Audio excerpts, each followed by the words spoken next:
ಪ್ರಯಾಗ್ರಾಜ್ನಲ್ಲಿ ಈಗ ಮಹಾಕುಂಭಮೇಳ ನಡೀತಾ ಇದೆ. ಇದು 144 ವರ್ಷಗಳಿಗೊಮ್ಮೆ ನಡೆಯುವಂತ ಮಹಾಕುಂಭಮೇಳ. ಈ ಕುಂಭಮೇಳದಲ್ಲಿ ಭಾಗವಹಿಸಲಿಕ್ಕೆ ದೇಶಾದ್ಯಂತ ಎಲ್ಲಾ ಕಡೆಯಿಂದಲೂ ಕೂಡ ಜನರು ಭಕ್ತಾದಿಗಳು ಈಗ ಪ್ರಯಾಗ್ರಾಜ್ಗೆ ಬರ್ತಾ ಇದ್ದಾರೆ. ಈಗ ಜನರ ಅನುಕೂಲಕ್ಕಾಗಿನೇ ರೈಲ್ವೆ ಇಲಾಖೆ ಕೂಡ ವಿಶೇಷ ಟ್ರೈನ್ ಗಳನ್ನ ಓಡಿಸ್ತಾ ಇದೆ. ಈಗ ಜನವರಿ 13 ರಿಂದ ಫೆಬ್ರವರಿ 26 ಒಟ್ಟು 13,000 ವಿಶೇಷ ಟ್ರೈನ್ ಗಳನ್ನ ಓಡಿಸ್ತಾ ಇದೆ. ಈಗ ಮುಖ್ಯವಾಗಿ ಮಹಾಕುಂಭಮೇಳದಲ್ಲಿ ಜನವರಿ 29 ಮೌನಿ ಅಮಾವಾಸ್ಯೆ ಬಹಳ ವಿಶೇಷವಾದಂತಹ ದಿನ.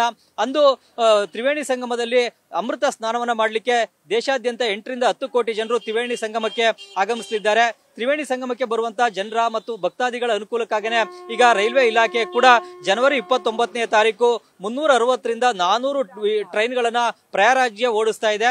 ಅಂದ್ರೆ ಪ್ರತಿ 4 ನಿಮಿಷಕ್ಕೆ ಒಂದು ಟ್ರೈನ್ಗಳು ಪ್ರಯಾಗ್ರಾಜ್ಗೆ ಬಂದು ಹೋಗುವಂತಹ ವ್ಯವಸ್ಥೆಯನ್ನ ಈಗ ರೈಲ್ವೆ ಇಲಾಖೆ ಮಾಡಿದೆ. ಮುಖ್ಯವಾಗಿ ಪ್ರಯಾಗ್ರಾಜ್ನಲ್ಲಿ 9 ರೈಲ್ವೆ ನಿಲ್ದಾಣಗಳಿವೆ. ಈ 9 ರೈಲ್ವೆ ನಿಲ್ದಾಣಗಳಿಂದಲೂ ಕೂಡ ಈ ವಿಶೇಷ ಟ್ರೈನ್ಗಳು ದೇಶದ ವಿವಿಧ ಭಾಗಗಳಿಗೆ ಸಂಚಾರವನ್ನ ಮಾಡ್ತವೆ. ದೇಶದ ವಿವಿಧ ಭಾಗಗಳಿಂದ ಪ್ರಯಾಗ್ರಾಜ್ಗೆ ಬರ್ತವೆ ಮತ್ತು ಪ್ರಯಾಗ್ರಾಜ್ನಿಂದಲೂ ಕೂಡ ದೇಶದ ಬೇರೆ ಭಾಗಕ್ಕೂ ಕೂಡ ರೈಲ್ಗಳು ಸಂಚರಿಸ್ತವೆ. ಈಗ ಮುಖ್ಯವಾಗಿ ನಮ್ಮ ಬೆಂಗಳೂರಿನ ಉದಾಹರಣೆಯನ್ನ ಕೊಡೋದಾದ್ರೆ, ಬೆಂಗಳೂರಿನಿಂದ ಸ್ಲೀಪರ್ ಕ್ಲಾಸ್ ನಲ್ಲಿ ಪ್ರಯಾಗ್ರಾಜ್ಗೆ ಬರಬೇಕು ಅಂದ್ರೆ 1,000 ರೂಪಾಯಿ ಟಿಕೆಟ್ ಆಗುತ್ತೆ. ಇನ್ನು 3AC ನಲ್ಲಿ ಬರಬೇಕು ಅಂದ್ರೆ 2,200 ರೂಪಾಯಿ ಟಿಕೆಟ್ ರೇಟ್ ಇದೆ. ಅದೇ ರೀತಿಯಲ್ಲಿ 2AC ನಲ್ಲಿ ಬರಬೇಕು ಅಂದ್ರೆ 3,200 ರೂಪಾಯಿ ರೈಲ್ವೆ ಟಿಕೆಟ್ ರೇಟ್ ಇದೆ. ಆದ್ರೆ ಈ ಟಿಕೆಟ್ಗಳು ಸೀಟು ಕನ್ಫರ್ಮ್ ಆಗಬೇಕು. ಕನ್ಫರ್ಮ್ ಆದ್ರೆ ರೈಲ್ನಲ್ಲಿ ಪ್ರಯಾಣವನ್ನ ಮಾಡಿ ಪ್ರಯಾಗ್ರಾಜನ್ನ ಬೆಂಗಳೂರಿನಿಂದ ತಲುಪಲಿಕ್ಕೆ ಸಾಧ್ಯ ಆಗುತ್ತೆ. ಕೆಲವೊಮ್ಮೆ ವೇಟಿಂಗ್ ಲಿಸ್ಟ್ ಇರುತ್ತೆ. ಅದಾದ ಬಳಿಕ ರೈಲ್ವೆ ಟಿಕೆಟ್ ಕನ್ಫರ್ಮ್ ಆಗಬೇಕಾಗುತ್ತೆ. ಈಗ ಮುಖ್ಯವಾಗಿ ಇಲ್ಲಿ ತಾವು ಕೂಡ ನೋಡಬಹುದು, ನಿತ್ಯ ಈ ರೀತಿ ಲಕ್ಷಾಂತರ ಮಂದಿ ಟ್ರೈನ್ಗಳ ಮೂಲಕವೇ ಪ್ರಯಾಗ್ರಾಜ್ಗೆ ಬರ್ತಾ ಇದ್ದಾರೆ. ಈಗ ಬೆಂಗಳೂರಿನಿಂದ ಪ್ರಯಾಗ್ರಾಜ್ಗೆ ವಿಮಾನದಲ್ಲಿ ಬರಬೇಕು ಅಂದ್ರೆ ಒಂದು ಬೆಂಗಳೂರಿನಿಂದ ಪ್ರಯಾಗ್ರಾಜ್ಗೆ ಒಂದ್ ಕಡೆಗೆ 25 ರಿಂದ 30,000 ರೂಪಾಯಿ ವಿಮಾನದ ಟಿಕೆಟ್ ದರ ಇದೆ. ಇದು ಬಹಳ ದುಬಾರಿ ಆಗಿದೆ. ಹೀಗಾಗಿ ಮಧ್ಯಮ ವರ್ಗದ ಜನ ಇಷ್ಟೊಂದು ದುಬಾರಿ ಹಣವನ್ನ ತೆತ್ತು ವಿಮಾನದಲ್ಲಿ ಬೆಂಗಳೂರಿನಿಂದ ಪ್ರಯಾಗ್ರಾಜ್ ವರೆಗೂ ಕೂಡ ಪ್ರಯಾಣ ಮಾಡ್ಲಿಕ್ಕೆ ಆಗೋದಿಲ್ಲ. ಆದ್ರೆ ರೈಲ್ನಲ್ಲಾದ್ರೆ 1,000 ರೂಪಾಯಿಗೆ ಸ್ಲೀಪರ್ ಕ್ಲಾಸ್ ನ ಟಿಕೆಟ್ ಸಿಗುತ್ತೆ.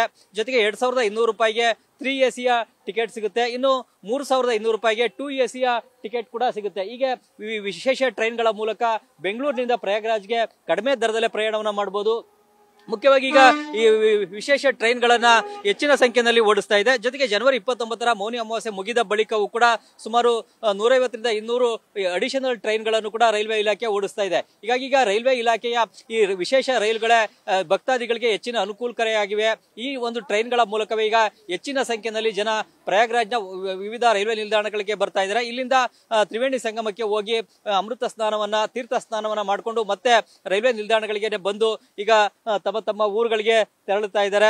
ಮುಖ್ಯವಾಗಿ ಹಿಂದೆ 2019 ಕುಂಭಮೇಳದ ಸಂದರ್ಭದಲ್ಲೂ ಕೂಡ ಸುಮಾರು 85 ವಿಶೇಷ ಟ್ರೈನ್ಗಳನ್ನ ರೈಲ್ವೆ ಇಲಾಖೆ ಓಡಿಸಿತ್ತು. ಆದ್ರೆ ಈ ಬಾರಿ ಸುಮಾರು 360 ರಿಂದ 400 ಟ್ರೈನ್ಗಳನ್ನ ಒಂದೇ ದಿನ ಓಡಿಸ್ಲಿಕ್ಕೆ ಈಗ ರೈಲ್ವೆ ಇಲಾಖೆ ಸಿದ್ಧತೆಯನ್ನ ಮಾಡಿಕೊಂಡಿದೆ. ಈ ಪ್ರಯಾಗ್ರಾಜ್ನಲ್ಲಿರುವಂತಹ ಎಲ್ಲಾ 9 ರೈಲ್ವೆ ನಿಲ್ದಾಣಗಳಿಂದಲೂ ಕೂಡ ವಿಶೇಷ ರೈಲುಗಳು ಸಂಚಾರವನ್ನ ಮಾಡ್ತವೆ. ಈ 9 ರೈಲು ನಿಲ್ದಾಣ ಇರೋದು ಕೂಡ ರೈಲ್ವೆ ಇಲಾಖೆಗೆ ಅನುಕೂಲಕಾರಿಯಾಗಿದೆ. ಯಾಕೆಂತಂದ್ರೆ ಒಂದೇ ನಿಲ್ದಾಣದಲ್ಲಿ ಜನದಟ್ಟಣೆ, ಪ್ರಯಾಣಿಕರ ದಟ್ಟಣೆ ಆಗದಂತ ನಿಟ್ಟಿನಲ್ಲಿ ಮುನ್ನೆಚ್ಚರಿಕೆ ಕ್ರಮ ಕೈಗೊಳ್ಳಲಿಕ್ಕೂ ಕೂಡ ಅವಕಾಶ ಆಗಿದೆ.